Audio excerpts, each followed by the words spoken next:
For me to make this video. I've been thinking about this for a long time, but I didn't make this video because, I didn't want to jump the gun and make some kind of statement that could later get me into trouble.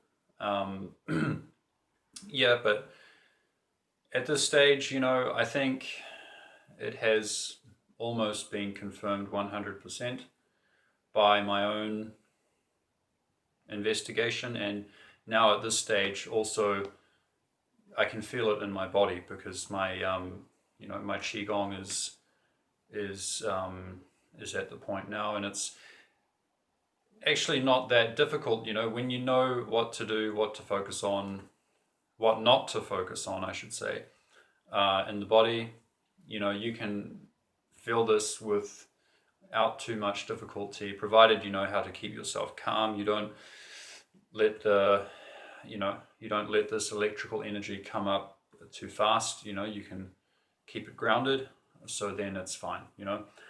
So qi in qigong and tai chi chuan and gong fu and nei gong and yi jing jing and some aspects of Chinese medicine, I wouldn't say all of it, but certainly the concept of qi and qigong is electrical, 100% purely electrical. It's not a mystery. It's been known for some time, I would say, at least by a lot of the sports science universities in Beijing. They do these kind of they've been doing these kind of clinical trials, or I should say experiments, in what do they call it, a new recent branch of physics, biophysics, where they have qigong masters and people who can generate these currents with their body, heat things up, cool them down, telekinesis, pyrokinesis. They can project their energy, their qi. So this has been known for, I would say, quite some time. A good 20 years since that first guy, I can't remember his name. He's living in Canada now, and there's a very well-known Chinese medicine school and Qigong school. He's the founder of Tai Chi Shi Ba Shi. That's Tai Chi 18. Some people say Tai Chi Shibashi, like it's a Japanese, but no, it's actually it's a Chinese Qigong set, which was invented by this master, and he was one of the first masters to take part in these trials, these experiments, and not so much experiments, but biophysics, experiments to try to demonstrate what is qi. Is there any purpose? Is there anything useful in qigong? Back in these days, when I think at the turn of the Cultural Revolution in China, a lot of this qigong and tai chi and probably a lot of Chinese medicine was almost seen as some archaic feudal, like witchcraft, something like that had no value. So this guy was one of the qigong masters who took part in these experiments to show them that, look, no, qi is real, and we can do this with our body. It's measurable, it's demonstrable, it's reproducible. We can show this in the lab. So yeah, that guy was one of the first, and there would be many, surely. A country like China that would have a very cutthroat, heavy interest in being absolutely cutting edge in front in that kind of research, to get them whatever competitive edge they could possibly get.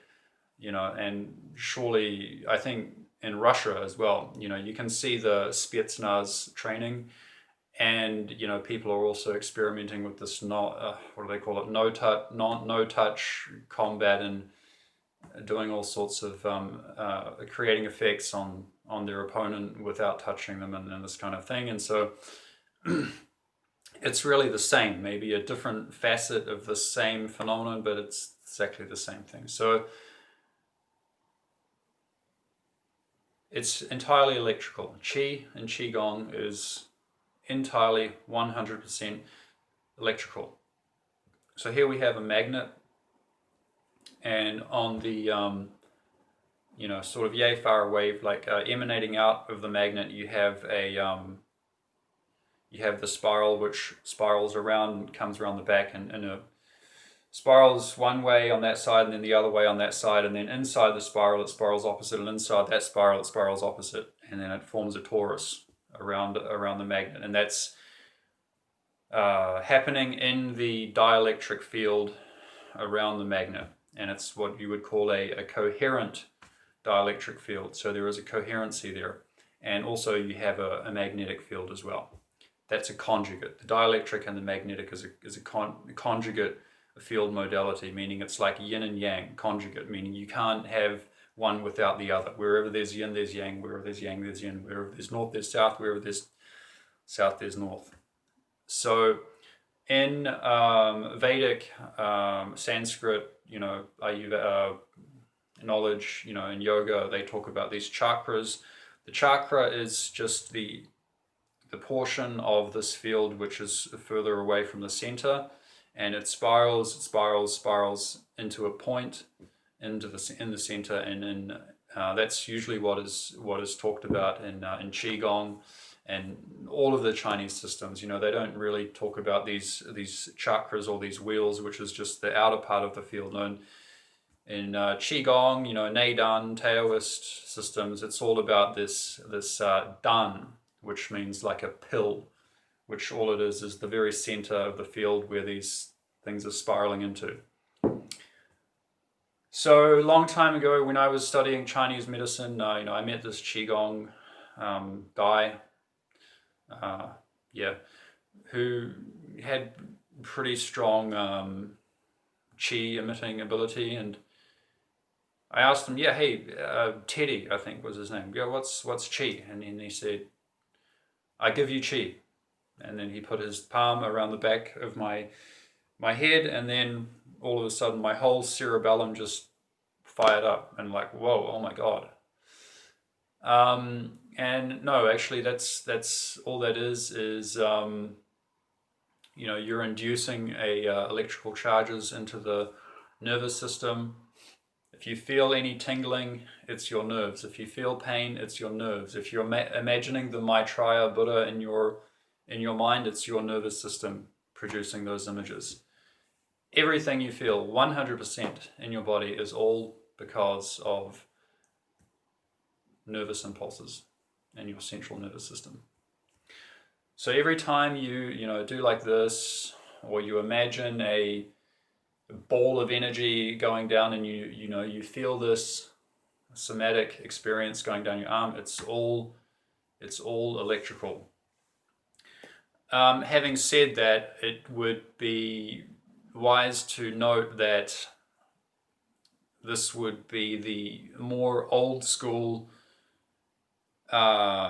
school of electrical science that was much more practiced before Einstein, because after this turn of the 19th century, we had the Michelson-Morley experiments and others to try to debunk the ether, or the Qi, basically, the Western concept of it.